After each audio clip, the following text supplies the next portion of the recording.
acteurs de la sédentarisation des éleveurs, chefs traditionnels, ainsi que des autorités se sont réunis ce 19 décembre 2024 pour un dialogue entre les leaders des communautés agro-pastorales et le haut-commissaire à la sédentarisation des éleveurs autour de l'éducation des filles et de la cohésion sociale. Présidé par le ministre Salima Karemou, représentant du chef de l'État, cette initiative vise à renforcer la cohésion sociale et favoriser un développement harmonieux du pays. Vous savez également que le monde pastoral a une préoccupation particulière par rapport au faible taux de scolarisation des enfants. Donc nous avons voulu, dans une démarche partenariale, travailler sur ces thématiques qui sont assez spécifiques pour qu'ensemble, au sortir de cette séance, qu'on puisse prendre un certain nombre d'engagements sur les bases desquels on pourra établir une feuille de route qui va nous permettre d'accompagner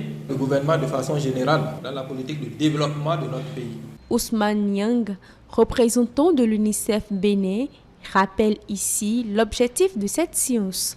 Le dialogue qui s'ouvre aujourd'hui se veut une suite logique et ambitieuse qui aura pour objectif d'identifier les obstacles spécifiques à l'éducation, particulièrement celle des filles, et co-créer des solutions adaptées, de renforcer la cohésion sociale en proposant des mécanismes concrets pour résoudre pacifiquement les conflits et bâtir des communautés solidaires et inclusives. Un dialogue qui jouera un rôle clé dans l'amélioration des relations politiques et sociales, selon Salima Karemou. Je me réjouis de cette initiative en adéquation avec les aspirations et orientations du gouvernement déclinées dans le programme d'action 2021-2026. Dans ce cadre, notre rencontre de ce jour arrive à point nommé, convaincu qu'elle contribuera à stimuler le contexte national et à ouvrir davantage de belles perspectives en matière de scolarisation de nos enfants en général et de nos filles en particulier.